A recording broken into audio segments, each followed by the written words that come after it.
There are 3 easy steps in creating your resume link. Let me show you how. Step 1. Register. Go to www.jobs180.com using any browser and click Register Now. Fill out all the information needed. In choosing your resume link, use your full name so that it looks professional and it's easy to recall by potential employers. For example, AntonioJuan.delacruz.jobs180.com. Step 2. Create and design. When creating your resume, make sure to complete your personal information and upload your profile picture. One of the highlights of the resume link is the portfolio section. In the portfolio section, you can show off your skills by uploading samples of your work like documents, pictures, videos, and your social media links. Your resume link also features different themes and you can upload a cover photo. This is a combination of a cover letter and a social network cover photo. Here is an example. You can also download a copy of your resume link and print it.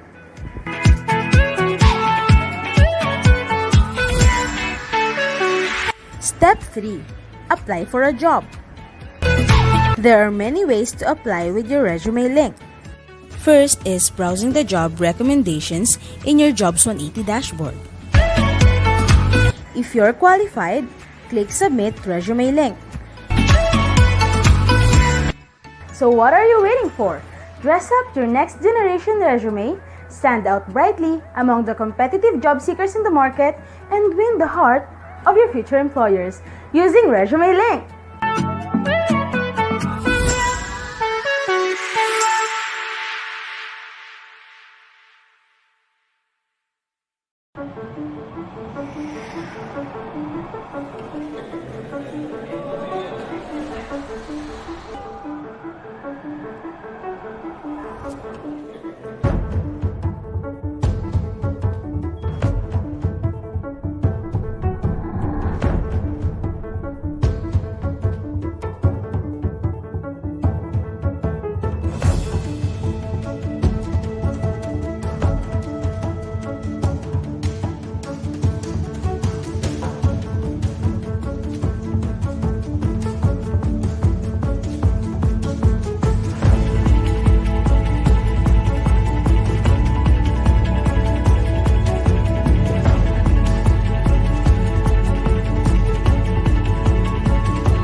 In this constantly changing world where businesses move at a rapid pace, Innodata solves the toughest challenges in any industry through human expertise and the power of technology. We are a community that thrives on a culture of collaboration, ideation, and innovation. And we want you to be part of our family. Your journey towards a meaningful and thriving career begins with us. Be part of the Inno community. We are Innodata.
so good afternoon, everybody, and welcome to Jobs180.com's 2024 Marketing Me Live with Mapua. So, welcome to our Mapua Industry Summit. So, today we will be joined by speakers from Jobs180.com, Makati Medical Center, Accenture, and Wells Fargo. So, before we begin, may I invite everyone for the opening prayer, followed by the singing of the national anthem.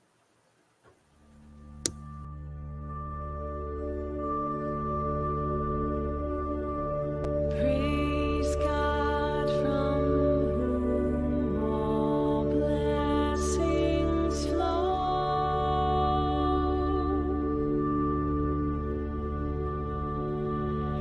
Praise Him, all creatures here below.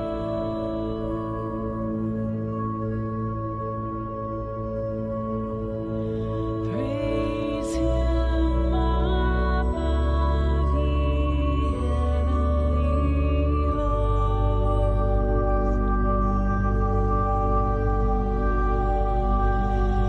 Praise Father, Son, and Holy Ghost.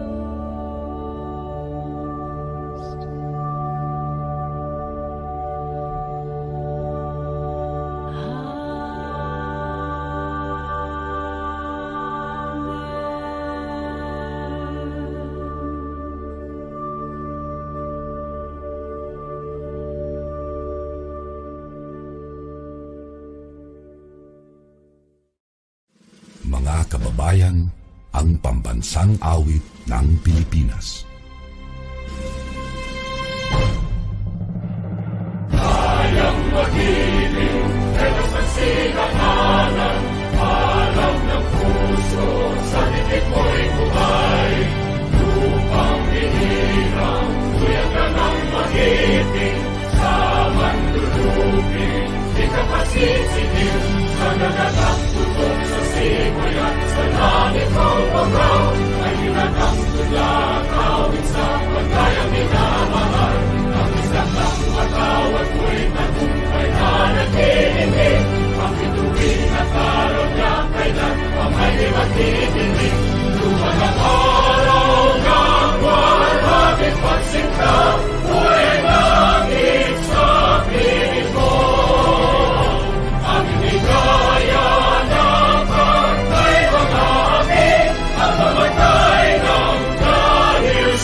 Alright, so once again, good afternoon, everyone. So, are you guys ready for today's event? So, by the way, I am Yumi Abul, and I am from Jobs180.com, and I am your host for today's event. And to those who are watching, we are live again via Facebook .com, jobs180.com, and jobs180.com YouTube channel. So we hope that everybody is as excited as I am to learn new things today. So to our audience, please comment your name, year, and your course. And if you have questions later on, you may type them in so we can answer them after the talk. So don't forget to tag and share this to your friends, especially those who are not yet here. So mention them in the comment section. So later on, we will be flashing the evaluation link and QR code to secure your attendance today. So before we proceed with the talk proper, I am delighted to announce our upcoming nationwide Marketing Me Live on April 5 at 1:30 p.m. brought to you by Jobs180.com and Wadwani Foundation. So the webinar is free and open to all. So you may scan the QR code and to register and learn about the fusion of AI and job-seeking strategies in connecting the physical and digital worlds, and the art of personal data security with leveraging ResumeLink for applications. So again, the webinar is free. So if you are curious about AI stuff and all, see you on April 5th. All right, so going back to the highlights of this event. So here is our schedule for today. So job applications using ResumeLink by jobs180.com, industry expectation with our panelists from Makati Medical Center, Accenture, and Wells Fargo. So all right. So I hope everyone is ready to listen to our guest speakers for today. So sige nga, to those who are watching, can you give me a heart react for those watching through Facebook, and a heart emoji for those who are watching in YouTube. So shout out to everyone who is already here na, and for those classmates and schoolmates who are not yet here, tell them to come and watch our webinar because we will sure be learning lots of fun things. And we are going to need those things when we enter the world of work. So again, please don't forget to comment your name, year, and of course, your course. So as we go along, type in your questions so we can read it later. So sabi nga ni Susan Rosas, huwag mahihiyang magtanong. So this is our chance or your chance to ask before you face the world of work. All right. So to our audience, sit back, relax, and let us all hashtag learn together as I introduce our first speaker. So our first speaker will be discussing job applications using ResumeLink. So he has 20 years of experience in sales, marketing, business development, customer service, operations, business process, and human resources. So as a trusted resource speaker, he has done over more than 1,000 career development seminars in more than 400 colleges and universities nationwide. So let me introduce to you the managing director of jobs180.com, Sir Kim Chua. Sir Kim, take it away. Hey everyone, good day to all of you. My name is Kim Chua. Don't forget the wa, baka Kim Chu lang maalala nyo. And I'm here to share to you about the most secure tool for job application. This is how you can market yourself more effectively and the different ways to do that. Okay, so let me start. Now, when you apply, you probably have a checklist if you're using the right tool. So just go along with me if you have the right, if you have the same checklist that I have. So ito yung mga things na like kong tinatandaan, no? Will my tool or will the thing that I'll be using help me to stand out? That's the first item that is very important for me. Kailangan mag-stand out ako kasi dami-dami kong kasabayan kalaban sa pag-apply. Another thing in my checklist is that, do I have more than one file? Because oftentimes I have a lot of files. May academic records, may mga government IDs, ang dami yung mga kailangan hingiin ng mga companies. So I'd like to put them all in one file. And this tool helps me to do that. Okay? Another thing that this tool can do is that it allows me to make the process more efficient. Mas napapabilis yung pag-apply, no? Hindi na napapatagal yung pabalik-balik. So, mas mabilis din syempre tayo maka-move forward. Di ba? And another thing that this tool can do is that wala tong bayad. Baka mukha lang akong salesman pero libre po ito. Okay? So, this tool is absolutely for free. The most important in my checklist is that this tool, okay, makes my information secured. And I think this is the most important question. Do you want your information to be secured? I hope your answer is yes. Okay? And so with that, let me show you ano tong tool na ito. This tool is called ResumeLink. ResumeLink, by definition, is the most secured tool for job application. Okay? This is a personalized URL. It is a link that anyone can open online anytime, provided that they know the link. So let me use an example. If you are John Santos, just in case lang, your name is John Santos, your resume link would look something like johnsantos.jobs180.com. Ganun lang kasimple. So how do you make one? Okay, how do you make one? Now, the first step is for you to register. This is absolutely for free. Wala itong bayad. Okay? So what do? You go to www.jobs180.com and that is where you now register. Okay? As you register, you just simply fill out the information. These are the basic information. You have the account details, you have your personal information, you have your education background, and just in case you have your work experience, whether it's OJT or it's part-time job or whatever yung work experience na yan, then you proceed to that work experience page. Pero pag wala, hanggang dyan na lang tayo sa my education information. Okay? After doing so, you now start to create your resume link. So ano ba ang basihan ng resume link? Kadalasan, ang resume link natin, we base it on our name. We base it on our unique name. Okay, so as an example, if you're John Santos, then you say johnsantos.jobs180.com. Now, what about during scenarios where you create your resume link tapos may nauna sa inyo? May ibang John Santos, may kapangalan ka, no, nauna sa inyo. Ano mangyayari? Magkakaroon na red na box. Sasabihin niya, this name has already been taken. Na okay, malungkot pag taken na. Okay lang. Maging creative lang kayo ng konti. Pwede mo balik na rin. Pwede mo sabihin Santos John. Okay, you can also say Santos J. O kaya J Santos. O kaya JS. Di ba? Or SJ. Depende sa link na gusto mo gawin. Basta importante, wala kang kapareho kahit kayo may kapangalan. Now, another thing I'd like to emphasize here, wag po kayong OA. Pag gumawa kayo ng resume link, huwag mo gagawin tipong nakalagay Cutie Pie, Lover Boy, Barbie doll, di ba? Because it doesn't sound professional. Imagine going to a company and the HR will ask you, do you have a resume? Tapos sasabihin mo sa kanya, meron po, ang resume ko ay eljablo.jobsonid.com. Di ba? Baka matakot yung HR sa inyo. So I don't recommend that you do something like that. Just stick to your name. Whatever your name is, it will sound professional. Okay? Now, in creating a resume link, you have to use a valid email. Emails like Yahoo, Gmail, Rocketmail, any email, basta nabubuksan nyo, wag na wag ka lang gagamit ng facebook.com na email. Okay? Do not use something like, example lang patrick@facebook.com na email. Do not use patricia@facebook.com na email. Okay? In short, do not use @facebook.com na email.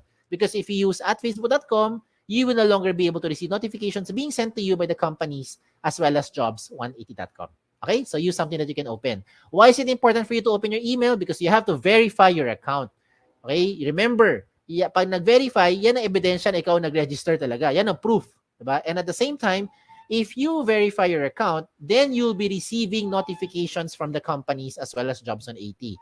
If you do not verify your account, hindi nyo na po marireceive yung mga notification ng mga companies. So, sayang naman. Diba? Might as well verify your account first. Okay? Now, you're done with the first step. After you verify. So, ano na ang second step? Ang second step is the most logical of all the steps. You have to complete all the information. Very logical. Sino sa inyo mag-apply sa mga kumpanya, bungi-bungi detalye? Sino sa inyo magbibigay ng resume sa mga HR tapos kulang-kulang details nyo? I don't think you'll do that because you're just wasting your time.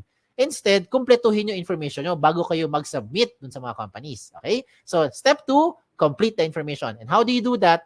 Punta kayo ulit dun sa website, www.jobs180.com, and this time, you don't need to register again kasi may account ka na eh. What you need to do is you have to log in. Okay? Now, as you log in, you start to put your registered email or your resume link and then your password na ikaw lang may alam. Okay? Ganun lang siya kasimple. Now, once you're inside your account, you start to fill in the blanks. Ganun lang kasimple. Fill in the blanks. So, the things that you see here, yung mga contents, napakasimple lang. Yung mga personal details nyo, lagay mo dyan. Diba? All the information na sa tingin nyo relevant, you put it there. Now, I have some emphasis lang on items na madalas na miss out ito ng mga aplikante. Ano yung mga yon? Sa contact information, you have to put here all the possible ways na pwede ka makontak ng isang HR. Kagaya ng social media handles nyo. Ba't ko nasabi yan? Because in reality is, pag tinatawagan kayo ng mga HR, madalas hindi naman ina-answer eh. Lalo na pag hindi nyo kilala, pag nag-ring yung phone nyo, hala, sino kaya ito? Di ba, hindi mo kilala. Ano gagawin? Hahayaan mo na lang. Di ba? Antayin mo kung may mag-message sa inyo. Eh, paano kung yung HR hindi naman hindi masipag mag-message? Masipag lang siya magtawag. That's why I recommend you put here all the possible means na pwede ka makontak. Kagaya ng social media nyo. Put your Facebook there, yung mga messenger nyo, mga Twitter nyo, iba pang mga paraan, social media handles para mabilis kayo ma-reach out. Diba? Message na lang. Are you available Thursday, 10 a.m., so on and so forth. You get what I'm saying? Diba? So lahat ng paraan, lagay mo dyan. What else do you put here? You also put here yung inyong mga work options. Sa work options naman, you just choose lang, parang yes or no lang yan, parang switch, no? Kung ano yung mga options na gusto ninyo. No, willing to work night shift, willing to relocate, looking for OJT, you can also put it here. Okay? And then in terms of education, obvious naman, yung alma mater nyo, lagay nyo dito. Diba? Yung mga pampakapal ng resume sa seminars attended. Kahit magkopyahan pa kayo ng mga classmates mo, okay lang. Basta lang make sure, alam nyo na pag-usapan doon sa seminar na yon. Pagdating sa certification, ganun din yan. Walang limit sa space yan. Achievements, recommend ko dito is you don't only put yung mga achievement nyo inside the school. Okay? Kasi hindi naman lahat tayo academically inclined. Some of us are not very active sa school, pero active tayo sa mga social civic organization. Diba? So, even if it's outside of the school, you can also put it there. As long as you think it is an achievement, you put it there. Okay? Now, in terms of skills and languages, isa-isahin ko lang yan ha. Sa skills, do not limit your skills dyan lang sa course nyo. Hindi perkat education ng course mo, ang ibig sabihin, ang skills na alam mo lang ay magturo. Hindi perkat accounting ang course mo, ang alam mo lang gawin or ang skills mo ay mag-debit, credit at mag-balance sheet. Diba? So, marami kang alam na iba pa mga skills na kahit walang connect sa course, you can also put it here. Sample, photography, diba? Videography, diba? And all the other things, calligraphy, pwede mo ilagay dyan. Okay? When it comes to languages, I'm sure alam nyo, 2 lengguwahe na. At the minimum, you know English and you know Filipino. If you know local dialect, to be specific, lagi mo Tagalog, Sabacano, Bisaya, Kapampangan, diba? Ilonggo, wala naman limit sa space eh. Diba? If you know foreign languages, put it there. Chinese, Japanese, French, Vietnamese, kung ano man yan, ilagay nyo. Because what you're doing is you're trying to market yourself more effectively to the prospective company. Now, when it comes to references, sigurado naman ako yung mga references nyo, kilala nyo. Ang tanong lang dyan, kayo ba kilala nila? Kasi madalas pag tinatawagan namin yung mga references nyo, hindi kayo maalala. Yung pinakamalupit dyan, hindi talaga kayo kilala. Okay, so please advise yung mga references nyo na ginawa siya lang reference para at least they know what to tell about you. Okay? Now at this point, I'd like to highlight yung mga things that you don't find in a traditional resume. Ano yung mga yan? Diba? Ito yung mga yun. Let me start with the portfolio section. The portfolio section is where you now upload evidence of your skills. And I think with this day and age, dito pumapasok yung efficiency, no, ng ating application sa mga companies. Because oftentimes, when we apply to companies, marami mga hinihingi, mga pre-employment requirements. They will ask for mga documents, mga proof that is showing na yan talaga yung mga skills nyo. So, kung ano man meron yung mga documents, you can now take a picture, you can scan them, and you can upload it here. Example, government IDs. Diba? Meron ka mga transcripts, academic records. Diba? You can put that there. Okay? Kung meron mga medical clearance na kailangan, ganun din. Hindi na kailangan magpabalik-balik sa company. Oh, ayos ba? Oh, ito pa. Diba? But wait, there's more. Ito na yun. Itong isa pang gusto ko i-recommend sa inyo, yung tinatawag natin selfie video. Nowadays, I think, it is not very difficult to create a selfie video. Diba? Ito may TikTok nga kayo eh. Diba? Alam mo naman paano gumawa ng selfie video. So I don't need to teach you how to create a selfie video. What I need to share to you na lang is yung anong kailangan sabihin pagka gumawa ka ng selfie video. Okay, this time, what I recommend is you say something interesting about yourself. Okay? So, you pretend that you're being interviewed by the HR. Diba? Ano yung mga tinatanong sa atin? Why should we hire you? Diba? Tell me something about yourself. Why should we consider you among all the other applicants? O, di ba? Ang kagandahan ngayon is you create that video for about 1 minute or less. Hindi kailangan sobrang haba, no? Mga 1 minute lang or less. Pero ang maganda rito is na-evaluate na nung HR yung inyong communication skills. If you can speak in English, then I recommend you speak in straight English. But if you cannot, it's okay as long as you're able to show your personality. You can also showcase here yung mga hard skills nyo. Ano yung mga hard skills? Kagaya ng mga video na panood ko dati, pinakita nila how to use a soldering iron, how to properly handle a welding machine, diba? How to fold table napkins. O, ganun, diba? So, depende ko ano yung mga skills na alam mo at depende ko ano yung nasa field mo rin, diba? Na napag-aralan, diba? So, kung gusto mo magpakita ka kung paano mag-balance sheet, pwede rin. O, diba? Again, it really depends on what you wanted to show dun sa HR. Ang point is, you don't need to travel back and forth para lang ipakita on the spot dun sa HR yung inyong hard skills. And most importantly, hindi na kailangan magkaroon ng maraming aberya, maraming storbo. Diba? Sometimes when we try to contact you for the phone interview, maingay yung background, hindi marinig. Diba? Mahina signal, maingay, ano nangyari? Nasa biyahe. Diba? Or sometimes hindi magtugma yung schedule. At least with that selfie video, it makes the process now more efficient. Now, another good thing pa with the ResumeLink is that you also upload here your profile picture. When it comes to profile picture, you don't need to go to the studio para magpa-picture. Huwag ka na gumastos. Ang importante lang dyan, tumingin ka sa camera, okay, with plain background, at of course, magbihis ka naman ng maayos, di ba? And then, you're good to go. Huwag mo gagawin yung mga nasa right side ng screen ninyo. Those samples that I'm showing you, it doesn't look professional. Imagine, di ba, yung mga selfie, mga nilagay ng avatar, yan, huwag nyo gawin yan. Okay, huwag nyo gawin yan. It doesn't look nice, doesn't look professional. Okay? Now, another good thing pa with the ResumeLink is that meron tayong tinatawag na cover photo. Ayan, pasintabi sa matatamaan. May iba sa inyo nakikinig ngayon, hindi naman kayo gifted with writing skills. Some of us are having a difficult time expressing our thoughts and feelings into words. So ano pwede mo gawin? You can now use those pictures to represent your personality or to showcase yung inyong skills. Example, look at the one on the left, yung nasa baba. Ano kaya siya? Sabi ni iba, sir, ophthalmologist, optometrist, or eye expert. Yung nasa kanan, yung nasa taas, ano kaya siya? Sabi ni iba, sir, para siyang admin or clerical work. Or maybe makalat kasi tingnan mo yung lamesa ang kalat-kalat. O, di ba? Again, it depends on the interpretation of the person looking at it. This is an example of someone into HR or maybe into psychology. And this one is an example, it's a very good example by the way, of someone who wanted to say that there is no shortcut to success. Hindi po yan miyembro na Akit Bahay Gang.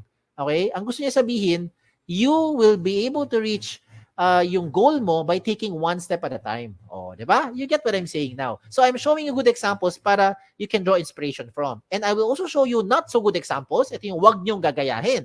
Huwag kayong magpapaka-misteryoso. Okay? Maglagay ka ng picture mo dyan. Lalaki man, babae, in between, okay lang. Ilagay mo dyan. Member man tayo ng LGBTQ+, okay lang. You put it there. At least alam ng HR who to expect. A lot of times, yung mga pangalan kasi very interchangeable nowadays. Ako mismo, guilty ako dyan. My name is Kim. A lot of people think, babae ako. Di ba? Pag iba nababasa ko mga resume, ano nakalagay sa resume nila? Chris. Nakalagay George, Alex, Sam, Nick. O diba? Joey, I would assume lalaki. Yung pala, babae. O diba? So that's why you better make sure you put your picture there. And wag naman pugot yung ulo nyo pag nilagay ng picture. Dapat kumpleto. Okay? Never leave this blank because if you leave this blank, it will not catch the HR's attention. Trust me. Kung ikaw ang HR, wala ka namang ibang makita dyan, malamang mangyayari dito, next applicant na. Okay? And then if you want to catch the HR's attention, do not create something like this. This is just my opinion. I don't think this looks professional kasi ang dating parang tamad, parang happy-go-lucky, no? Parang chill-chill, walang pakialam sa buhay. Again, that is just my interpretation. Okay? So I showed you the good and not so good examples para you'll be guided. Now you can just play along later on kung anong sa tingin nyo mas bagay sa inyong background or sa inyong sa gusto niyo ipakita sa personality niyo. Okay? Now let's examine a very good example. Look at this person, itong iExpert. Bakit maganda itong example ng kanyang resume link? Because all the information you're seeing here, kompleto na. 'Di ba? Hindi ka na magpabalik-balik eh. Kung ikaw yung HR, everything that you need to ask or you want to know about the applicant, you already find it here. If you're the applicant, you might as well put everything there para wag mo na antayin pa yung time na hihingiin pa sa ng HR yung mga documents yan. Baka hindi na mangyari yun. Baka may ibang aplikante na mas assertive, nilagay lahat ng mga information na i-process na siya kaagad. Diba? Now, at this point, I know what you're thinking. You're probably thinking, Sir, okay nga tong resume link. Kaso lang, baka naman yung information ko nakakalat na sa buong mundo. Baka naman nakalantad na sa buong internet. Ang sagot ay, hindi. Kaya nga tinawag na the most secure tool for your job application. Diba? Bakit? Because you control your privacy settings. Ikaw mismo, as an account user or as a resume link owner, ikaw ang may control ng privacy settings mo. And how will that happen? When you log into your dashboard, as you can see in my screen, when you log into your dashboard, you will find the resume link settings. Pagpunta mo sa settings, mapuntahan mo yung privacy settings at dun ka mamili ngayon ng information you want to show or hide in public. So let me use an example. If you don't want to show your birthday, what do? You turn it off. You don't want to show your references, you turn it off. You don't want to show your address, what do? Turn it off. Diba? So yung mga information na in-off mo, hindi lalabas sa public. Now, if ever lang you decide to change your mind, ang maganda dito sa resume link, updated yan, real time. As in real time. So 5 minutes later, you want to show your birthday, turn it on, what happens? Lahat ng mayroong alam ng resume link mo, alam na niya yung birthday mo. Diba? If 2 days later, you want to show your address, you turn it on, you save your profile, lahat ng may alam ng resume link mo, alam na rin yung inyong address. You get what I'm saying? Diba? So, depende na sa inyo kung ano gusto mo on or off. If you want to turn off everything, then okay lang, you can just turn off the button. Enable public resume link, off. Wala nang lalabas sa public, kahit na anong information. Okay? So, yan ang re-remind ko sa inyo. This, the second step is for you to complete the information, and in doing so, please make sure that your profile is interesting, diba? Yung information mo kompleto at updated ang details nyo para mabilis kayo makontak ng mga HR. Now, we go to the last step. Pangatlo na, last step na to. The last step is for you to submit. Now, how will you submit your resume link to those companies? You might be thinking you want to explore opportunities outside of the Philippines. Maybe you want to join some job fairs later on. You want to apply online. You want to, marami, walk-ins, diba? Depende kung ano kasi bumabalik na yung face-to-face ngayon. So, lahat ng mga ipapakita ko sa inyo, lahat ito, practical application. Lahat yan, makaka-relate kayo. Ano yung first one? The first one is you go online. Of course. Diba? Yan ang fastest way. You just connect via your phone, via kung ano man gadget mo, go to jobs.it.com, search for companies. And by the way, speaking of search, you can only search for company, tatlo lang pwede mo i-search ha. Search for company name, position title, and location. Doon sa search bar, hindi mo pwede ma-search ang resume link. So example lang, ikaw si John Santos, okay? Okay, ikaw si, ako na lang, Kim, halimbawa lang, subukan mo pumunta sa jobs.it.com, doon sa search bar, type mo doon Kim. Tingnan mo kung may lumabas. Malamang sa malamang, walang lalabas. Unless may company name, position title, or location na may word na Kim. Other than that, walang lalabas dyan. Kasi hindi siya searchable. So, the only time a company would be able to know your information is if and when you give your exact resume link to that company. So, ikaw may control. Ayos? So, tuloy natin. Okay, tuloy natin. So, if you're going to search for companies, what do? Just go to the website of jobs.it.com, search for companies. Kung may lumabas, edi meron. Pag walang lumabas, edi wala. Diba? Ganun lang yan. Huwag natin pilitin magkaroon ng something kung wala talaga. Diba? Okay, so ano gagawin? Tingnan mo yung mga companies. Kung meron kang type, edi gawin nyo, check nyo yung opportunities. After that, you now submit your information to that company. Okay, when you submit your information to the company, it will ask for your profile, for your resume link and password. So ikaw lang bibigay ng consent dun sa company. Okay? Now another option is for you to send resumes via email. Now there's nothing wrong in sending resumes through email. Ang tanong dito is, how are you sending your resumes through email? Do you do it like this? Do you say, "Dear HR manager, I'd like to apply for the following position. This is my resume." Tapos mag-attach ka ng Word file, PDF file, or whatever file you have. If you're doing those attachments pa, ang tawag dyan, traditional, pampabagal, makaluma. Hindi ko sinabing mali. Ang sabi ko lang, traditional, pampabagal, makaluma. Bakit? Hindi mo kailangan mag-attach anything anymore. If you're going to write an email and send your resume, just simply type your resume link there. "Dear HR manager, I would like to apply for the following position. This is my resume. In this example, Antonio Juan de la Cruz, @jobsoniti.com. Send. Tapos na. Ganun lang kabilis. Diba? Whatever changes you need to do, you put it inside your resume link. You don't have to keep on sending another attachment. Paano kung imagine mo na lang, nag-attach ka ng Word file. Diba? Ng PDF file. Tapos nagpalit ka ng address, nagpalit ka ng phone number. Ano gagawin mo? Email mo na may HR. "Dear HR manager, I'm sending you my updated resume." Ganun ba? Paano kung 2 months later, lumipat ka ng bahay, iba na address mo, send ka ulit ng bagong resume? "Dear HR manager, I'm sending you my updated, most recent resume." I don't think you'll do that. Kasi kung ganun ang ginagawa mo, sayang sa oras yan, nakapagod sa part mo, lalong-lalo naman sa part ng HR, mas nakakapagod to keep track kung saan dyan yung pinaka-updated na attachment or pinaka-updated na resume ng aplikante. And this time around, if you have your resume link, all you need to do is just update your resume link at lahat na may alam ng resume link mo, makikita nila yung pinaka-real-time update ng profile or information. Ayos ba? Ayos ba? Sige, another one. For those who wanted to use a hard copy, gusto mo talaga may hard copy ka when you apply to those companies, you want to give something, then this is also possible. What do? You go to your dashboard inside your job seeker account, then you can print your resume link. Mamili ka lang, 1 column or 2 column version. Either way, the system will try to compress everything into 1 page. O di ba? Maginhawa sa buhay. So kung gusto mo talaga mag-apply sa mga kumpanya, hindi mo na kailangan mag-prepare ng maraming mga pages. Minsan, di ba, yung mga aplikante, mga 2-3 pages ang isang set ng resume. Palibasa, yung font size 45. Kaya umaabot ng 2-3 pages. O di ba? Pero this time, the system will try to compress everything na into 1 page. Just in case you really want to have a hard copy. O di ba? Tipid. Okay? Another thing pa for me to encourage you to do is you use resume link cards. Resume link cards. Ano tong resume link card? Kung sa mga nagtatrabaho na, ang tawag namin business card.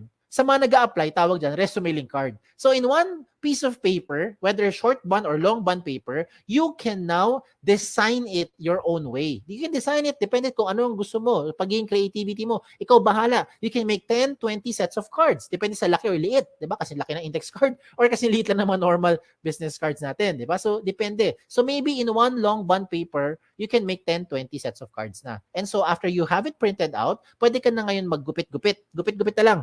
Diba? 10 or 20, bawat kumpanya, you can now start to give that as a hard copy. Hard copy pa rin naman yan eh. But this time, why am I encouraging you to use resume link cards instead of the traditional long bond or short bond paper? Bakit?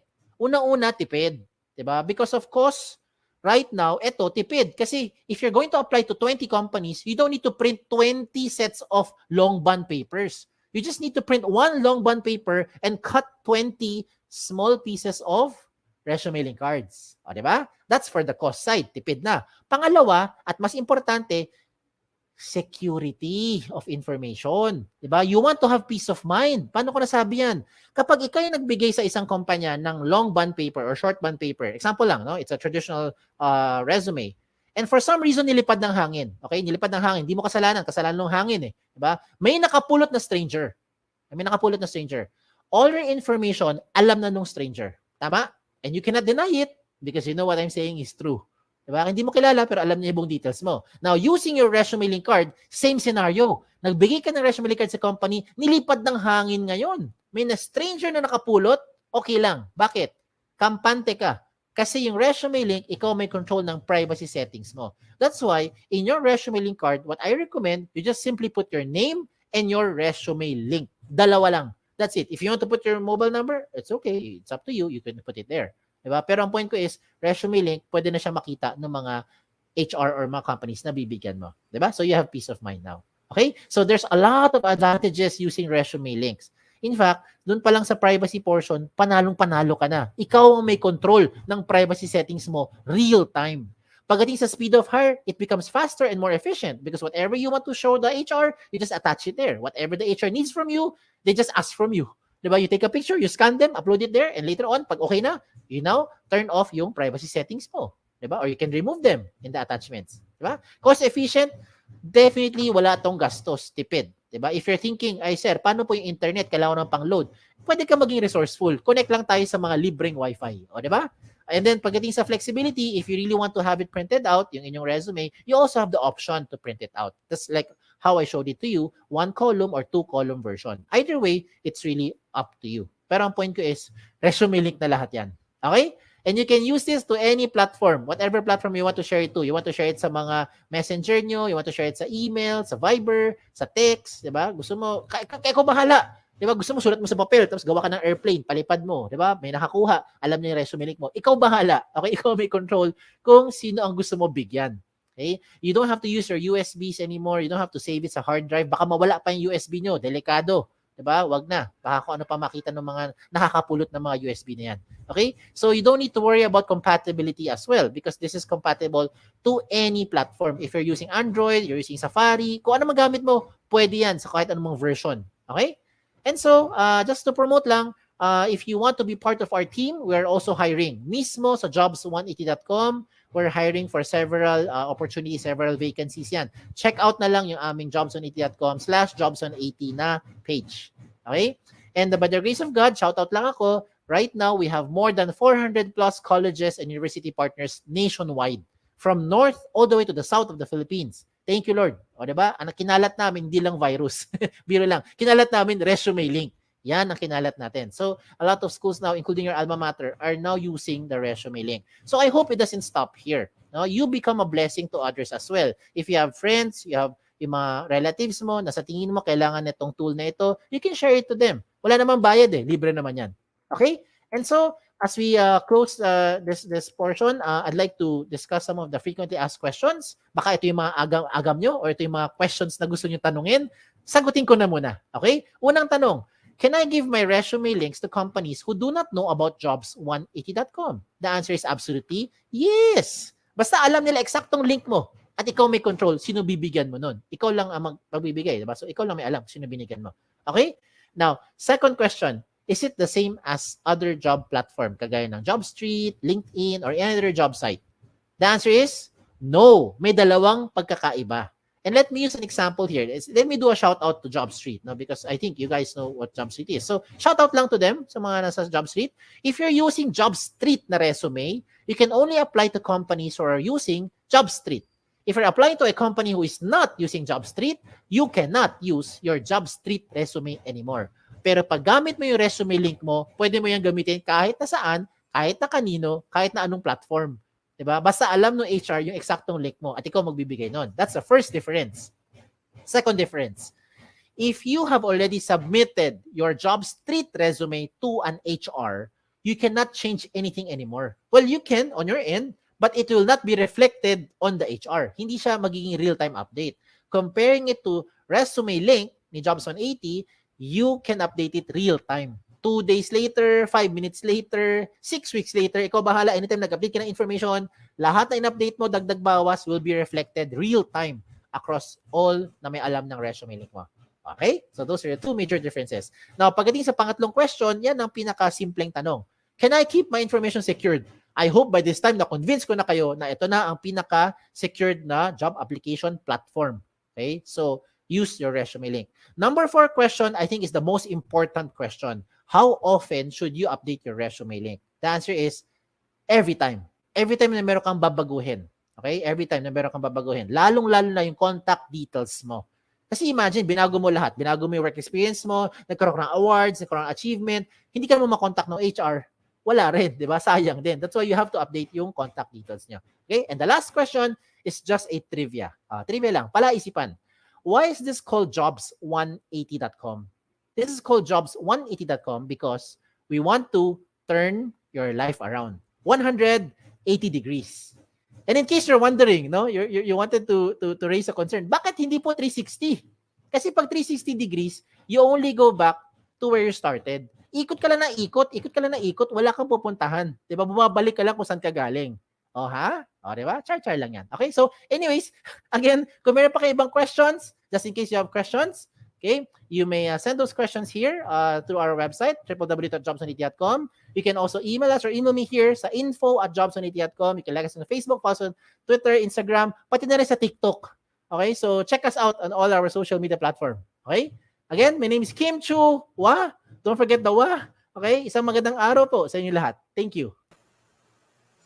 All right. So thank you so much, Sir Kim, for introducing to us the jobs180.com's resume link. So guys, what are you waiting for? So to those who are watching, you can now try out making your own account in punta lang kayo sa jobs180.com and register.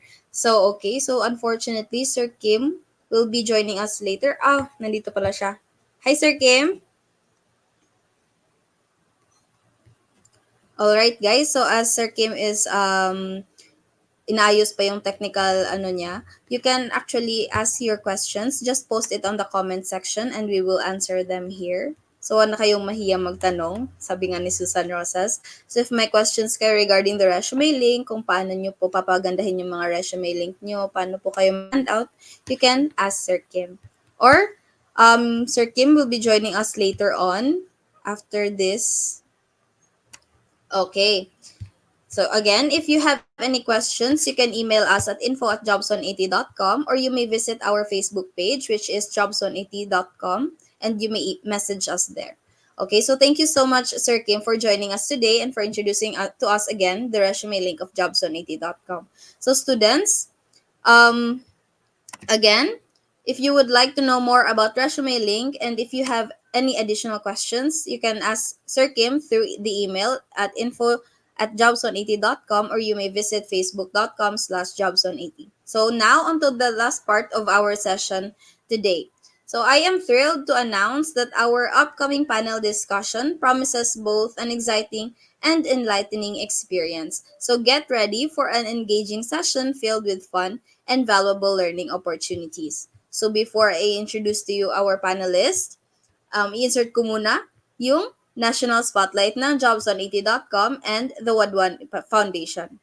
Okay, so our upcoming nationwide Marketing Me Live on April 5 at 1:30 to 1:30 p.m. brought to you by jobs180.com and Wadwani Foundation. So the webinar is free and open to all. So you may scan the QR code now to register and learn more about the fusion of AI and job-seeking strategies in connecting the physical and digital worlds and the art of personal data security with leveraging Resume Link for applications. So again, the webinar is free. So if you are curious about AI stuff and all, see you on April 5th. So thank you.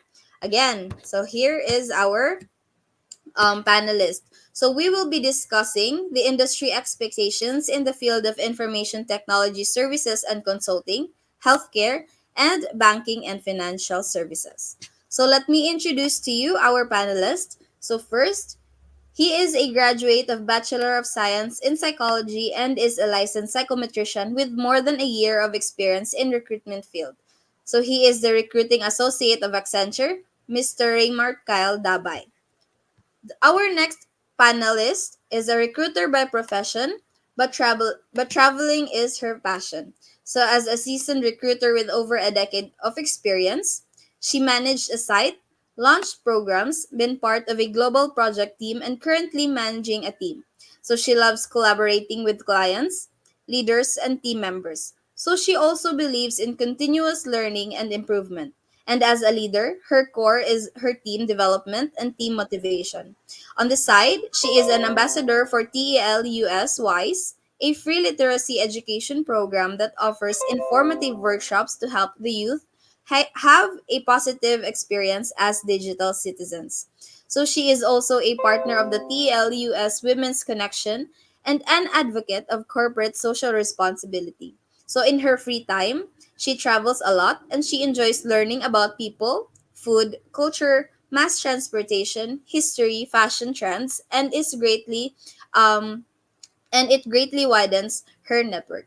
So she loves to read, cook, watch NBA, and surf the waves, but she is a bit rusty. So lately, she is enjoying hiking, and overall, she is a learner who finds a way to continuously improve and uses mistakes to gain perspective and move forward. So she is the senior recruiter of Wells Fargo. She is Miss Frejan Marie Garcia. So our third panelist is a graduate of Bachelor in Broadcast Communication, major in broadcasting, and a consistent president's lister of the College of Communication from the Polytechnic University of the Philippines. So she is a talent acquisition professional with over 13 years of combined experience in healthcare, telecommunications, and business process outsourcing setting.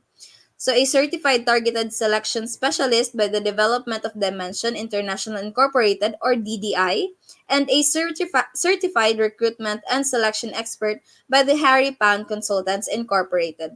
So, she brings with her an efficient, proven track record in handling full cycle or end-to-end recruitment in both local and international corporate telecommunications, customer focused services, and as well as medical and healthcare services. So she considers herself a writer at heart and a communicator at the same time.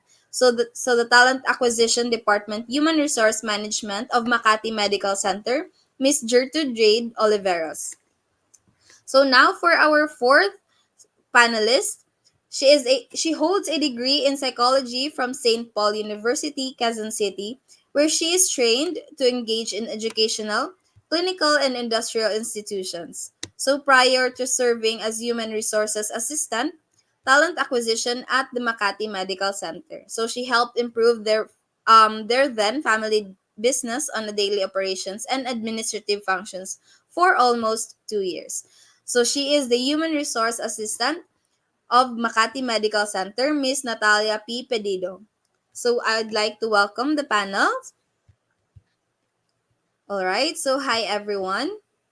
Good afternoon po. Hello, good afternoon, Yumi. Hi Miss Yeah. Jade. Hi Hi, Miss Jade. Frederick. Hello, Yumi. Hello. Hi My name ma'am. is Lucia. And, All right. So it seems like Ma'am and Sir hi, Kyle Mapuans. Good afternoon. Miss Talia will be joining us later on. Okay.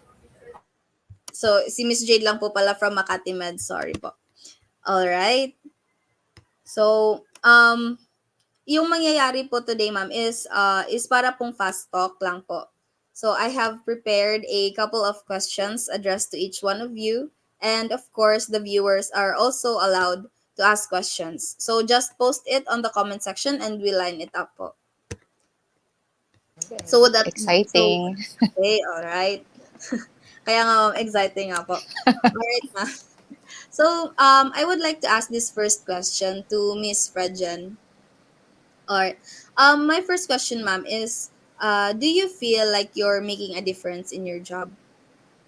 Yeah, definitely. No, being part of HR, I believe all of the panelists are part of HR and in recruitment. And being in that profession, no, gives us the chance to provide jobs to job seekers. No, so um, every applicant, no, we get to know about their story, and it's a good thing that jobs180.com provided them with the tips and tricks, no, on how to ace.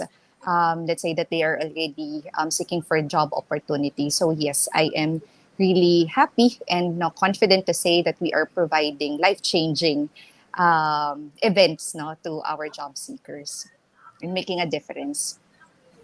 Alright, so thank you so much, Miss Fredjen. That is the wonderful part naman po, di ba, of having jobs kasi nga in little ways or in ano ba, little things, we change people's lives. And also, yung mga events natin is malaki din impact to the students din po. Alright, so thank you so much, ma'am. How about Miss Jade? So, are there any expectations you had about this career path that you have found differed from reality or both in a good or bad way? For myself, Opo, yes, ma'am. okay. Well, if you've seen my introduction, I'm really a broadcaster. So that's my core. But I found, I can say now, my passion in the human resource industry where it might be serendipity at the onset, but I found value and I found meaning in what I'm doing right now, not just for myself, but for the applicants and for the employees that we have here in the hospital, specifically the industry where we are right now, where it really matters to have a healthy body and a healthy mind and a sound decision all the time. So yes, I have found value with what I'm doing, personally, for my personal growth, for my career, and also I find myself passing the learnings that I've had to the next generations. All right. So thank you so much, ma'am. Follow-up question ko po, ma'am. Hindi ba ano siya, mostly kasi in a fresh grad perspective, we spent years sa ating course, tapos expected natin na magtatrabaho tayo in the field that we love or yung sa kaya nga pinag-alaran na field. So hindi ba siya masyadong malaking change for you? It was actually I was in my core when I started working. So I started working for a TV network, um, right after graduation. But things happened. There are life changing events that made me decide to get a desk job, an 8 to 5 job or a 9 to 6 job that would give me my sanity back when it comes to that. So working in the media industry took a toll on me. So I decided to join the corporate world. It was a very big adjustment, but if you learn to love what you're doing, you'll find meaning and you'll find value with everything. Everything will follow. But for our job seekers who are fresh graduates, don't be afraid to try. So I suggest they students from Mapua would want to practice their craft first. That's good. That's not bad. Or if you see yourself growing in another industry, it's also not bad. It's really good. If you find value there, then it wouldn't really matter. Maybe it's just a bonus that you're able to practice your craft. But I'm a perfect example that it's not like that all the time. All right. So thank you so much, Miss Jade. And with that po, Miss Fredjen, sa ano mo po, in your career journey po, what are the biggest challenges na na-encounter mo po and what were the compromises you have made? Yeah. So I've been with Wells Fargo no, for over 3 years, and when I joined Wells Fargo, there are a lot of personal milestones. No, I got married, I had a baby, so I believe those are the adjustments, no, that I have and currently experiencing. No, but with the help of good leaders, good company, and the culture, no, they supported me and I was able to overcome no these challenges and compromise no because right now let's say that I am in a different company with a different set of leaders no that maybe won't understand what I'm going through or won't support me 100% no then definitely it would be very difficult to juggle being a mother, a wife, and a full-time employee. So mean to say I have three full-time jobs, you know, like a mommy, a wife, and then a team member of Wells Fargo. So those are the challenges that I have, which is most recent, no. So that's my personal story. Okay, so yan naman po ma'am no kasi sa life hindi talaga all black and white and um hindi lang ano lang ako, ganito lang ako. So dapat din may mga some aspects of our lives na kailangan natin i-balance. So with that ma'am, yung follow-up ko po na question is sa pag ano niyo po, pag encounter ng mga challenges na to, ano po yung skills na sa tingin mo pinaka-crucial para ma-overcome mo yung mga challenges na yun? Mhm. So they say no time management, but I would say prioritizing task. No, like right now, I'm joining and working from home right now.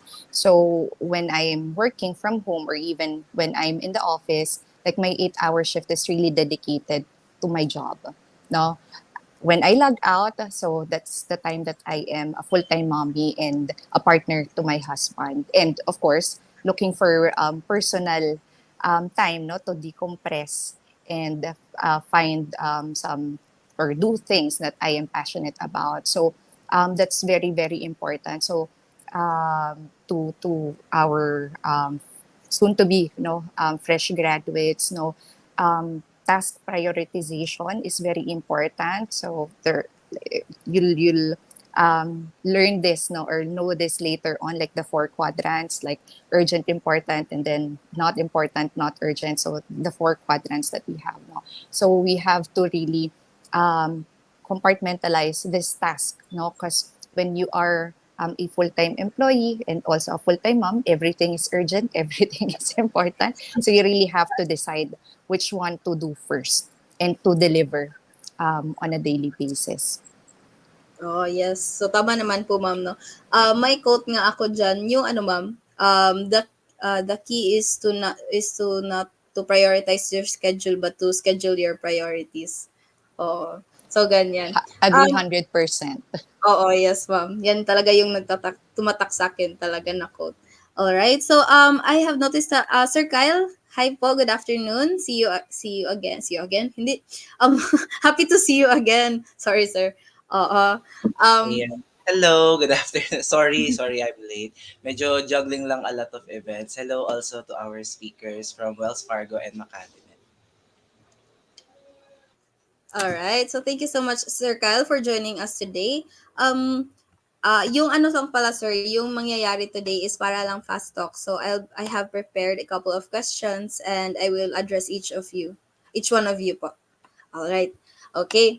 So, for Sir Kyle naman po, ano po yung ano, sir? How would you describe the corporate culture?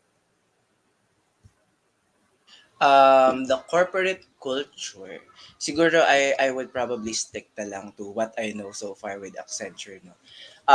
Accenture, being a large and multinational company, medyo diverse yung people namin, yung employees namin. So, the world of corporate, especially in Accenture, not only it being diverse, there's a lot of things that are happening. I would say that corporate culture, number one, is very fast paced. No, uh, it's like parang merong learning opportunities, may trainings for you, for new employees, for fresh graduates, but the ability to pick up everything that are being discussed to you or that are being taught to you is something that you should be able to master in a span of few months. Kasi I think for me personally, no, the corporate world is very fast paced, especially growing na yung business natin, whether you are working in the office or working remotely. And another thing about corporate culture, especially in Accenture, like what I've said kanina, is how much we value inclusion and diversity.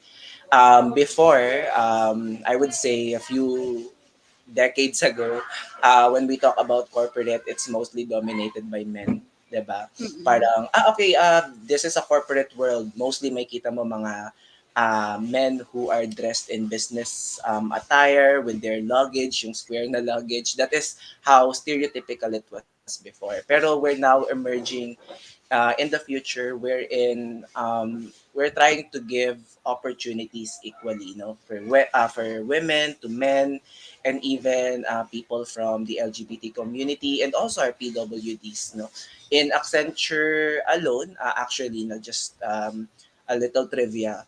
In our workforce, it's actually dominated with more than 55% of women. No, so medyo talagang we're looking for your skills, your ability, not necessarily of your gender or your status. No, what you can contribute is what we are looking for. So ayun, being fast-paced and being in an inclusive and diverse company, I think that is how I can describe the corporate culture. No, at least for this decade, or at least for this future that we are kind of progressing to. All right. So thank you so much, sir. And ano naman, sir, nakaka-happy naman talaga na in the corporate world, hindi na siya gaya ng noon na lalaki na lang lahat, tapos masyado pang close-minded yung mga traditions natin. And ngayon, as a Gen Z, nakaka-happy talaga na gano'n na yung naghihintay sa amin na world of work. With that, sir, yung follow-up question ko po, para sa mga job seekers, especially yung mga fresh graduate na job seekers, which is hindi pa, wala pang experience dun sa fast-paced na um, work style or work environment, ano po yung mabibigay niyo po na advice for them, especially those na mga hindi masyadong inline yung mga courses nila sa pag-a-apply nila ng mga areas? Okay. Good question. Kasi, especially now, no, let's say, for example, graduate ka na, let's say, BS Accountancy. Pero sa super dami ng mga companies ngayon, most of the students nowadays would like to venture different career opportunities, no? They don't necessarily have to be strict towards their course or their program. Sometimes they would like to be aligned in different programs or opportunities in their career. So, I guess I would like to give as a tip na lang for student. Number one is that you should be open, no, to a lot of opportunities. You should have an open mind, no, and you should be open to, feedbacks, to suggestions, to comments, to positive criticisms from your employer. Kasi the truth is, kahit naman ako, when I graduated and started working in 2020, nangangapa lang din ako, no? Just like the rest of fresh graduates who are working on an entry level. Pero in my mind, I always, parang I have this kind of mantra na this is a learning opportunity for me. Today, I will be learning something. Tomorrow, I'll be applying it. Yung, kung ano yung natutunan ko ngayon, apply ko tomorrow. So, I think students, fresh graduates should model that kind of mindset that whatever thing that you will be learning, you should incorporate it into your work and into your personal experience also. And then another tip siguro, yung communication skills. I think most companies would agree, no? Kasi especially now, medyo diverse na tayo in terms of our clients or the people that we meet every day. Hindi na lahat Tagalog. Sometimes medyo madami ng fluent sa English, no? Because of the need for business. So, in terms of communication skills, it's not just an aspect of your grammar or your proficiency with the English language, but more on how you can communicate your thoughts, no, your comments to other people without necessarily hurting them or giving some different feeling towards them. So I think those are some things that you can work on, especially if you're a fresh graduate, yung being openness, no, to career opportunities and learnings, and then also your communication skills. Alright. So, thank you so much, Sir Kyle. So, in my experience din po, napaka-helpful din po if you improve on your communication skills and if hindi ka resistant to change and you actually apply what you are learning. Alright. So, thank you so much, sir. Miss Jade, I would like to ask you this question from the audience. So, from Rain Ong. So, hi, I'm a BSBA operations student. So, what are your tips for a future-proof career? Okay, thank you, Rain. Rain Ong, no? Thank you for your question. No? BSBA is Business Administration, Operation Student, no? Tama, Yumi? Opo, yes, ma'am. All right. So, my personal tip for a future-proof career would be like what Sir Kyle mentioned, no? So, focus on your communication skills. Can you hear me? Yes, ma'am. You're audible po.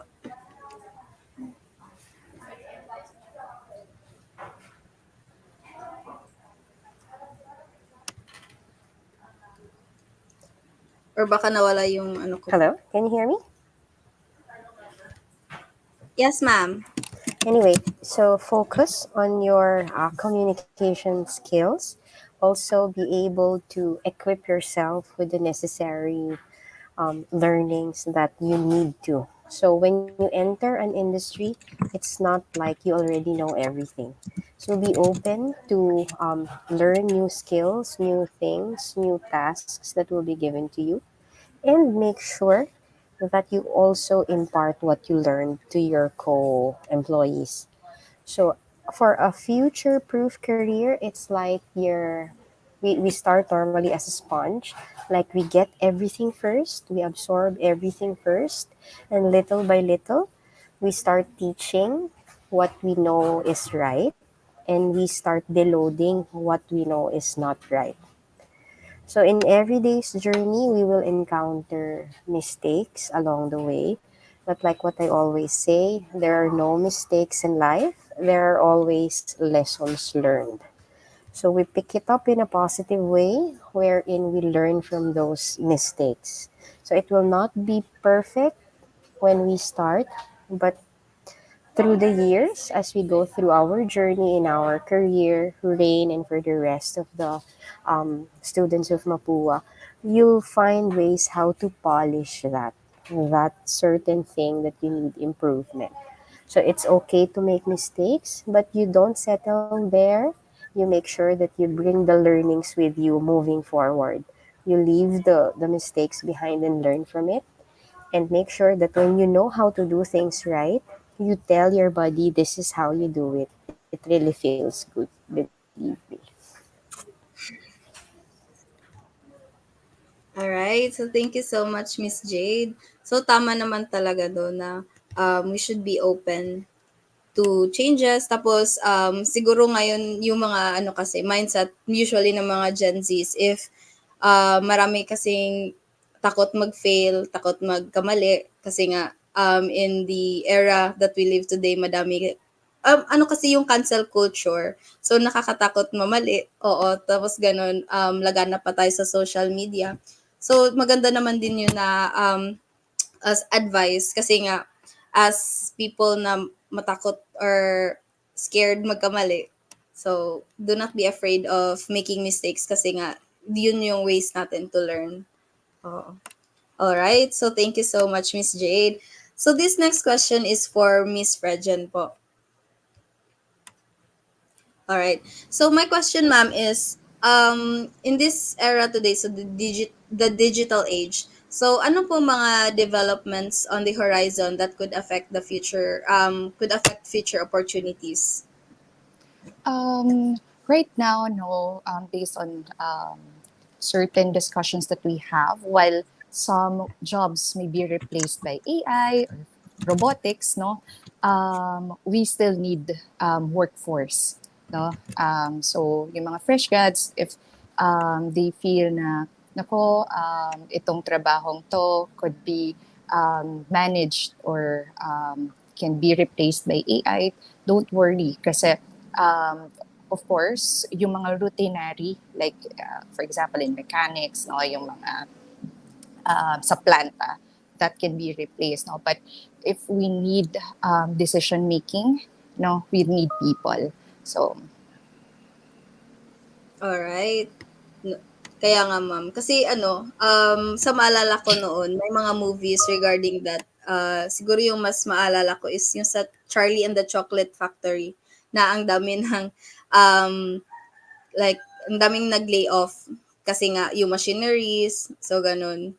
Oo. So, yun yung ano, mga could possibly affect the future opportunities sa mga careers.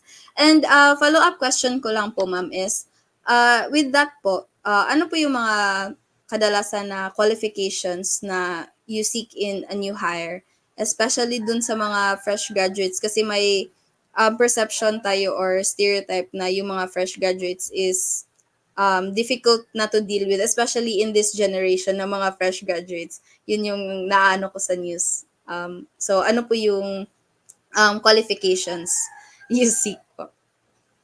so given that we have different and several career opportunities, no, very basic, of course, yung educational attainment and then work experience, no, but again, Yumi and the rest of the Mapuans, no, best to check each of the career opportunities that you feel that is um, suit in the profile that you have, no. Of course there are other job postings, for example, that they'll find in jobs180.com, or they view our LinkedIn profiles, like it's already flashing there, no. So there are like managerial um, jobs, no, or for example, a lead role already could be an individual contributor. So I would suggest for them to view and really go through each of the job postings to know more about the qualifications, the required and then the desired qualifications, and of course the job expectations. Kasi that's where they'll find, for example, the work schedule, saan ba sila magtatrabaho, where is this located, and some of the other things that they can learn about the team that's hiring, or for example, the line of business that's hiring. So, but in essence, no, basic qualifications would be determining their college education and work experience. Again, to some of the career opportunities. All right. So thank you so much, ma'am. So I hope the students are taking notes kasi nga napaka-important nito na mga na mga topics, and hindi lang ito magagamit once, but we will be using them all throughout our career and our personal lives. Okay, so thank you so much, Miss Fredjen. My next question would be for Sir Kyle. All right. Sir, considering all the people you have met in your field, ano po yung mga personal attributes na essential for success? In a mean sa success siguro, sir, yung um, comfortability mo na ngayon sa life mo or ganun. Like, oo. So, ano po yung mga personal attributes po? I think I can mention yung mga like attributes of the people I met that I would say helped me, to be this kind of person I am in my career. Um, I think number one is the respect, Kasi sabi nga nila, if I remember dun sa parang PBB series before na parang ang respect in-earn, 'di ba? So it's not something that you necessarily get out of the blue. Like for example, you get into the office, you met the people, your coworker. You don't I mean, you have a perception of who they are or what they are and what kind of work they do. Pero throughout your experience in your field with them, you either lose or earn respect from them, 'di ba? Or vice versa. So I think yung giving respect to others, I think is one of the most important and also crucial personal attributes that most people can have, especially in the workplace. Hindi naman, I'm not saying that you should know your place, but syempre in um, in companies, no, there are hierarchies naman talaga. No, there is entry level people who are working on this, and then there are, let's say, specialists who are working on this, and then there are managerial positions that are working on this. So your manager, if they can see that you are performing well, they will be respecting you. No, they will be respecting your work ethics. They will be respecting you personally, and vice versa. If you see that your manager is handling your team very well, that particular manager is listening to your concerns, to your problems regarding your team, your manager will earn some respect from you and your teammates. No? So I think respect really is one of the personal attributes that really affects the workplace. And then the other one is, I think, more on your networking skills, no? Yung skills of establishing rapport, communicating whatever your thoughts with your colleagues, no? Kasi communication is key talaga sa workplace because a lot of things can happen and one of them is miscommunication. So in order for you to avoid miscommunication in the workplace that can eventually affect yung parang work environment nyo, you should be able to communicate directly to your colleagues, no, your manager or your supervisor, whatever you have in your mind, no. So let's say for example, nahihirapan ka na sa workload mo, medyo napapadami yung workload na naibibigay sa'yo, you should communicate that properly with your supervisor. You can say na, um, for example, let's say Yumi, I'm really having some problems talaga handling all of my roles. Maybe you can reorganize and disseminate other workloads of mine sa iba nating ka-teammate. In that way, you can communicate whatever problems that you're having with, and at the same time, you're establishing relationship with your supervisor, 'di ba? So respect and establishing good relationship with your co-workers talaga can really parang establish a harmonious workplace, no? At least in my case, that's how I do, especially within our team in campus recruitment in Accenture. So we normally communicate everything that we have. So let's say for example, itong Mapua talk na to with Jobson 80, at first I was having doubts. Sabi ko, baka hindi ko kaya yan. Baka I'm not really the person that is fit for this talk. And then I just got support from my lead. Sabi niya, kaya mo yan. This is something that we usually do naman, especially when we're having career fairs and student have questions. So, ayun, I think you just really have to communicate everything well with your supervisors and your colleagues sa work. All right. So thank you so much, sir. Actually, sir, we have a question for from the audience. There are two, pero parang similar lang sila. So ito from Miss Rain and Miss Nora. So a lot of intern candidates have experience from volunteer work, student organizations, and other extracurricular activities. For us who didn't take the BS org life, how do we stand out in our candidacy phase? Okay. The truth is, yung mga like experiences, no, with your volunteerisms, your student organization, it's more of like an attribute that can parang considered, let's say for example, if okay ka sa mga medyo matataas na positions. Pero generally, I think personally, no, something that can help you stand out talaga is to be yourself, no, throughout the application process. No, you shouldn't really, well, the truth is it's a matter of how you sell yourself to your recruiter, to your HR interviewer. It's really a matter of how you sell, how you introduce yourself. Pero syempre, if they can see through you, they can see who you really are, no, upon let's say behavioral assessments or questions throughout the HR interview, and if you would just really be honest as a recruiter, no, regardless if you don't have any experience with volunteerisms or student organizations, extracurricular activities, it wouldn't matter if they can see through you, kung sino ka as a person and sino ka if ever mako-consider ka dun sa position. So it's a matter of being yourself and how you sell it to your recruiter. Alright. So, thank you, Sir Kyle. So, I hope Miss Nora and Miss Ray na-answer po ni Sir Kyle yung questions niyo po. Alright. So, thank you so much, Sir, no? So, very, important talaga yung mga soft skills and mga, ano bang tawag dun? That we establish yung respect, tapos establish mga healthy relationships with our coworkers.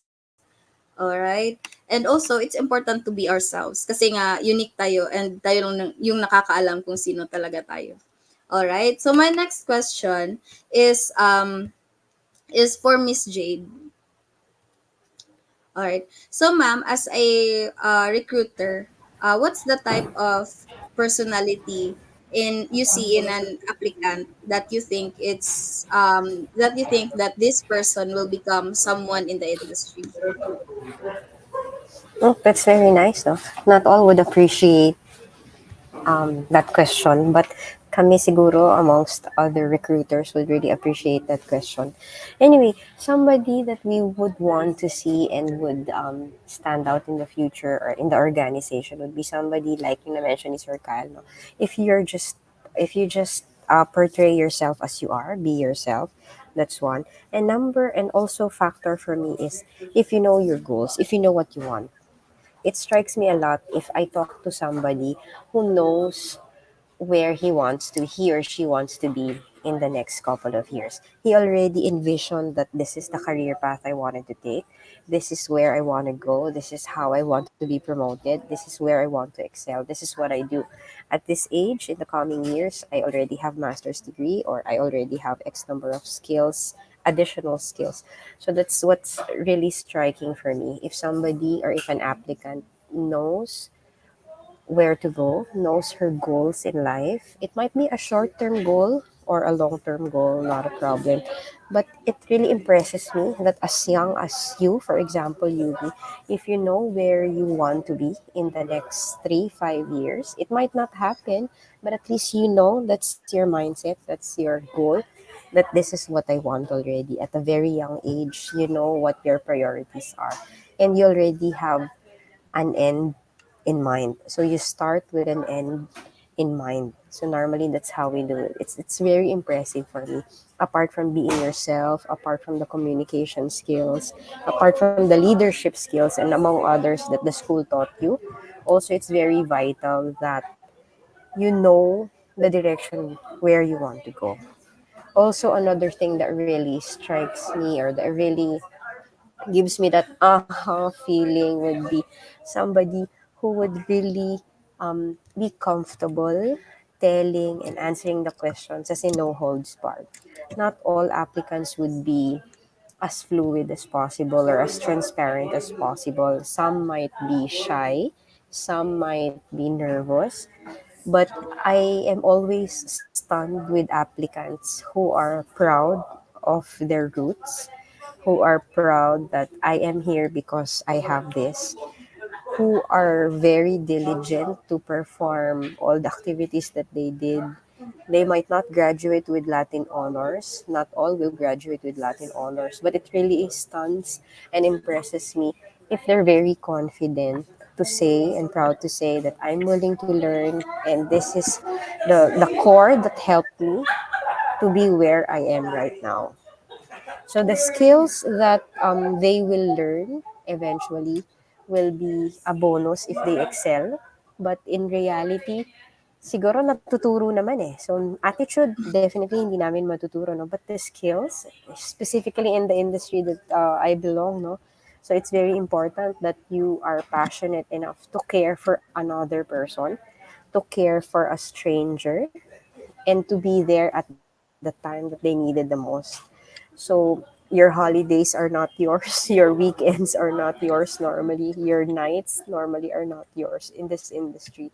But I salute all those medical practitioners who would give up that personal part of them for somebody they don't know, for somebody who is a stranger, definitely. So, all the rest, baka pwede na naming ituro. But that passion, that drive to do that, it's really stunning for me. And yun, sa simula pa lang, alam na nila. I want to care for a dying patient right in the next 5 months, basically, like devoting themselves and giving their 100% or maybe 101% just to make sure that the patient goes home alive, well, or better back home and back to their families. Thank you, Yumi. Oh, thank you, ma'am. With that po, ma'am, regarding po dun sa direction or vision po, as a recruiter, ma'am, have you ever encountered na yung mga sagot ng mga job seekers or applicants niyo po is in 5 years or 3 years? Usually kasi yung mga expected natin is in 3 years is nasa, ano ba to? Nandyan pa sila sa company, tapos, oo, may bagong position na or nag-promotion. But have you encountered such answers, ma'am, na in 5 years, nandito na ako sa industry na to or wala na siya sa company kasi pursuing na ano, So ano po yung mga ano Actually, ma'am? Oo. Ah, is that a good or bad thing po as a job seeker or an interviewee na actually, marami. So in this industry, I think it's not a secret. Everyone knows that if you're in the healthcare field, the end goal is really to go abroad, mm, and that's the greener pasture for most of the healthcare workers. So if I ask them where are they 5 years from now, majority, specifically nurses, medtechs, radtechs, would tell me, I'm already in London, I'm already in UK, I'm already in UAE, I'm already in the USA, working already. So, which is just fine. Actually, I accepted that truth already, that they'll be here in the next 2 years, 3 years, and then after that, they'll be exploring opportunities going abroad. Maybe if you asked me that question a few years back, I might have answered differently. But right now, we already follow the trend that really at the most 2, 3 years, they will stay here. And we don't want to be deterrent to that plan. We want them to grow and to shine and to be able to be the best butterfly they can be in the next 3 to 5 years. So, which is just fine. What's important is that they were here for the first 2 years or 3 years of their formative careers, being baby nurses to becoming expert nurses. What matters to us is that we're part of that journey. It might be sad because they will leave us na kung kailan namin naturuan saka sila aalis. But that's okay. We see that positively. It means that they are ready to impart their knowledge to a new set of newbies na pwede nilang ma-encounter abroad. Actually, our competitors are really not within the country, but really mm, it's really abroad. So, and we want them to to pursue that dream. So if that's the American dream that they want, then we are all in and supportive to them reaching that particular dream. It's just that we need to make sure that before they leave, we're already ready for replacement people or for replacement allied health workers to take on their responsibilities. So it's iba na sila. So very honest naman sila ngayon na gusto ko mag-abroad, gusto ko ganito, okay lang naman. But we're supportive, okay lang sa amin. What's important is we were able also to help them the first 2 or 3 years of their career. And in another way, they also helped us at the time that they are here. So we're a teaching mm. hospital, no? So hanggat makakatulong kami, as much as we can teach them, we are always welcome, and we're always inviting new learners to join the team who are syempre willing to learn and willing to be part of our Heroes League. So there. All right. So thank you so much, Miss Jade. Actually, ma'am, I have two questions remaining. So it is for Sir Kyle and Miss Fredja na lang po. So this would be our last round. So for my next question po, Miss Fredjan, do you or what career accelerators or hacks that have helped many people or yung mga napansin mo po in applicants na yung in-interview mo that have helped in advancing their careers? Sige. I believe no Kyle and Jade also answered indirectly earlier, but Yes, I ma'am. just wanted to add, no, being resilient, resiliency and grit, no, that we found when interviewing candidates, and of course when they hired, no, when they exhibit resilience, no, in the workforce, no, because it's very important. There's a lot of changes, no. For example, they join a team, no, their supervisor left the team, left the company, their colleagues, no, yung mga work besties, already left the company. A lot of org structures, kumbaga. And there are a lot of changes happening left and right, no? And sabi nga nila, no, change is a permanent thing, no? So being resilient at work, um, giving if there are tasks given to them and they excelled on it, no, yung being resilient kasi when you're fresh graduates, I think Kyle mentioned this earlier na you're given this workload, no, let's say 1, 2, 3 workload, no, and then you're given another workload kasi nga your work bestie already left, no, being resilient in a way that you're able to do it excellently, deliver it on time, no? And then, of course, your leaders will see how you perform during those tough days, no? So I believe resiliency is very important for you to move up the ladder. Another thing is networking, no? Knowing a lot of people in the workforce, not just knowing them personally, but getting to learn from them, learning from leaders, and not just your small work bubble, no? So when you go out, you hear other stories. What are the perspectives of your other colleagues? Perspective of other leaders, joining a lot of discussions, office discussions, town halls. Make sure to attend them because you'll be learning a lot from senior leadership team. That's very, very important. So when you have this and then take it take this into consideration, apply it in your day-to-day task, no, that will be helpful for you to accelerate in where you are when you start in your first job. All right. So thank you so much, ma'am, no. So as Filipinos naman, siguro inborn resilient talaga tayo.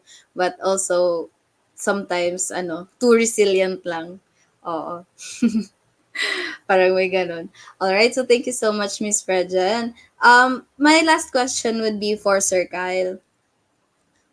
Sir, yung last question ko po is, do you think providing a framework on how to assess their current level or identify their main skill gaps can effectively grow their careers for the job seekers po?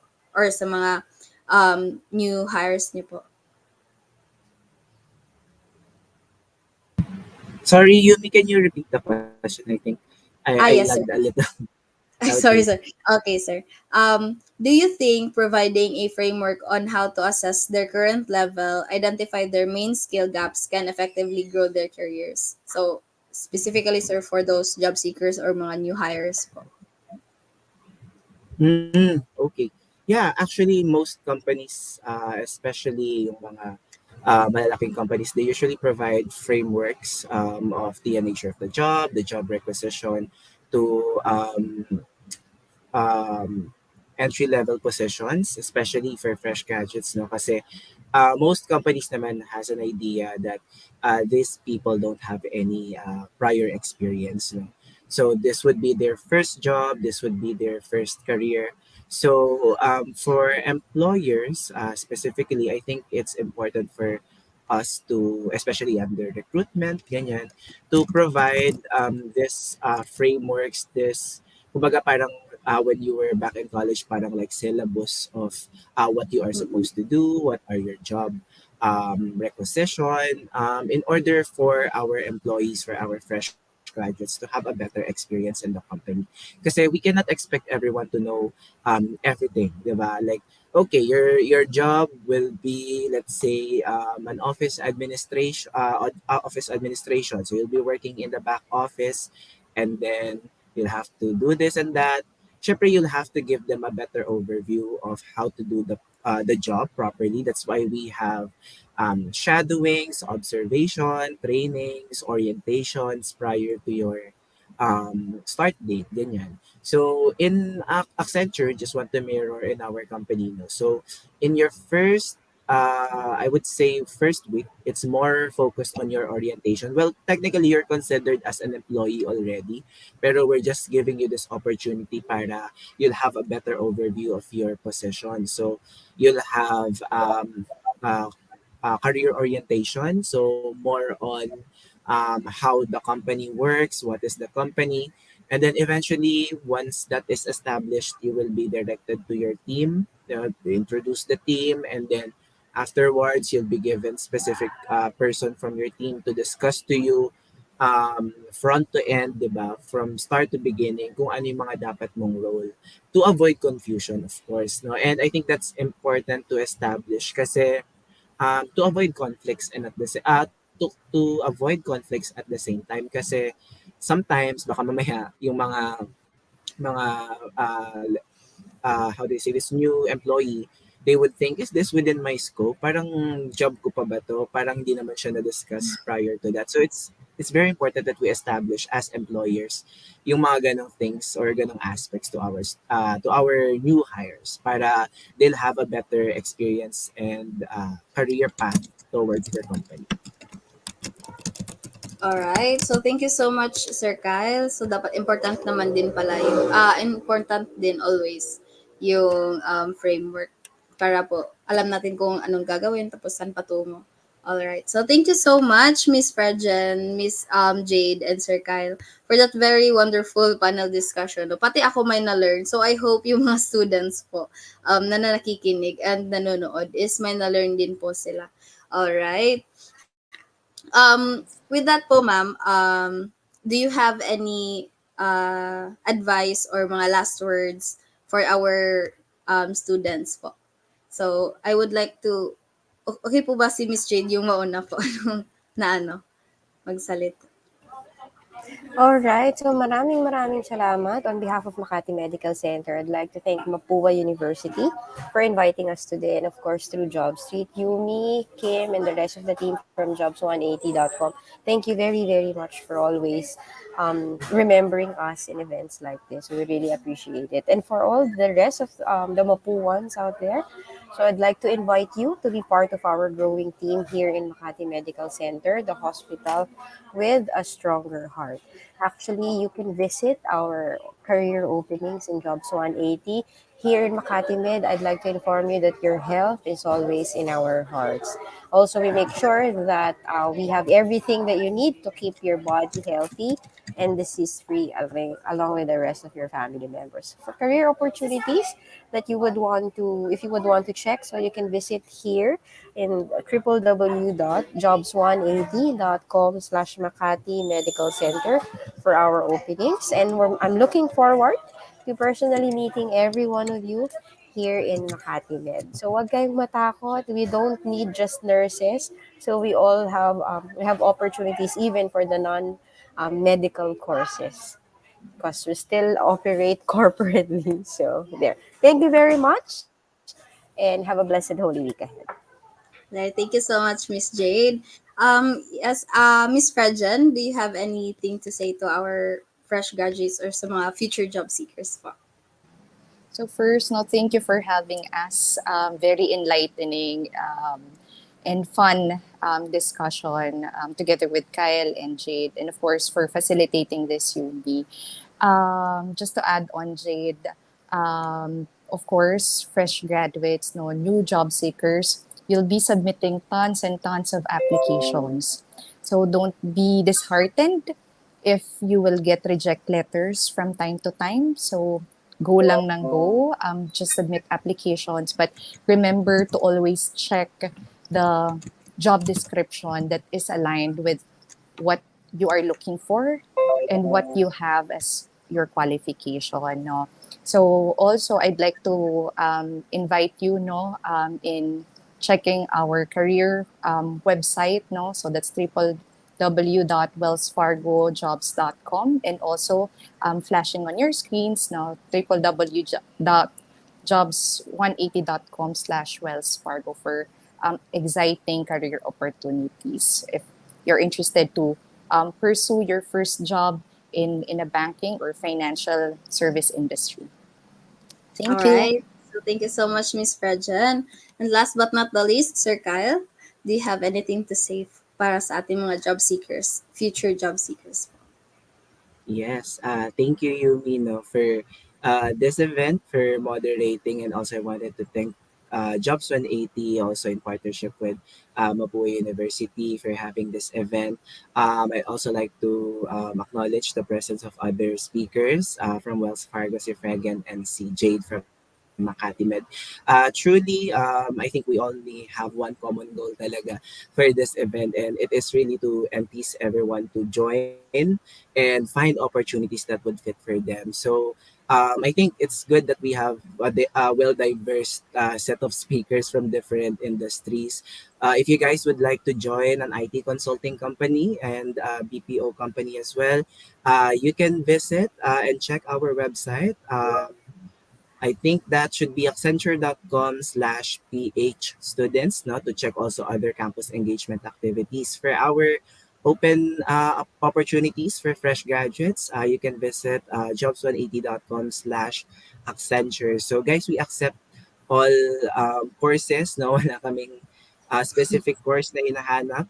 Depende na lang siguro sa requisition. And I think my last tip for everyone is just be yourself throughout the process. And if you'd like to work at the heart of change, work in Accenture. Ayun lang. Thank you guys and good afternoon. All right. So thank you so much, Sir Kyle, Miss Jade, and Miss Fredjan, for sharing us your knowledge and expertise and for joining us today. So we wish to have you on our next set of webinars. So thank you so much. And also, guys, again, if Thank you are you. interested in applying for jobs at Makati Medical Center, their career site is www.jobs180.com/Makati Medical Center. And for the Accenture, www.jobs180.com slash Accenture. And for Wells Fargo is www.jobs180.com/Wells Fargo. All right, so there you have it, guys. We have successfully tackled all the topics assigned for today's session.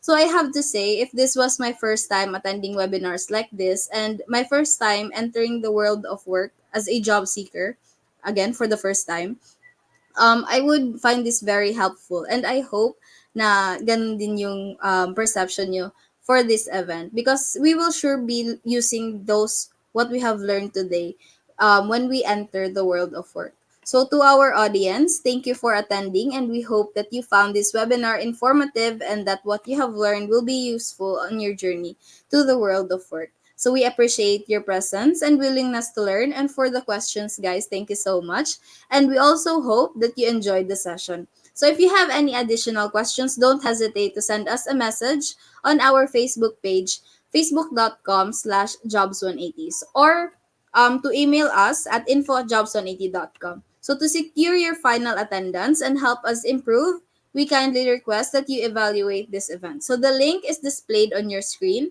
and you can also scan the QR code or find it in the comment section.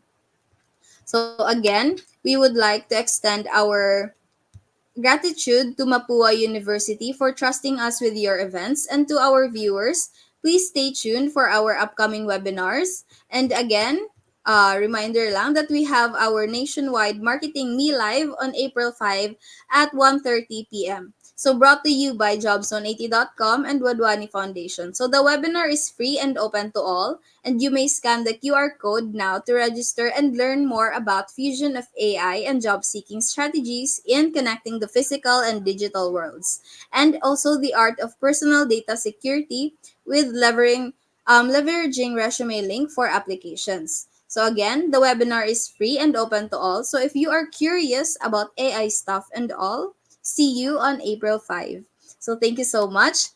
And now, um, so, to our viewers, please stay tuned for our upcoming webinars. You can also follow our Facebook page for updates and announcements. So, we look forward to seeing you in our future sessions. And thank you once again for attending and staying with us until the end. So, if you think you missed this webinar, you may rewatch it in our Facebook and YouTube channel. So, I am delighted again to announce our nationwide Marketing Me Live on April 5 from 1:30 p.m. to 3:30 p.m.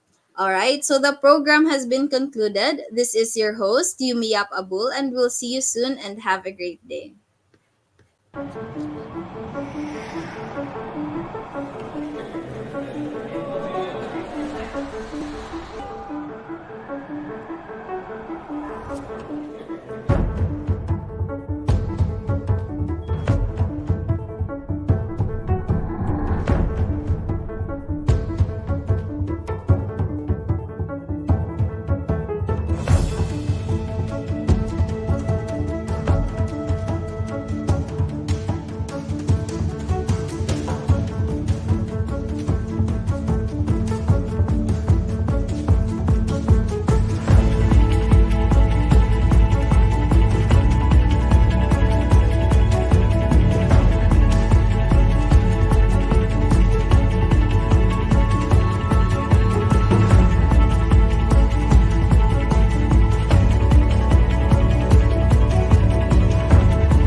this constantly changing world where businesses move at a rapid pace, Innodata solves the toughest challenges in any industry through human expertise and the power of technology. We are a community that thrives on a culture of collaboration, ideation, and innovation. And we want you to be part of our family. Your journey towards a meaningful and thriving career begins with us. Be part of the Inno community.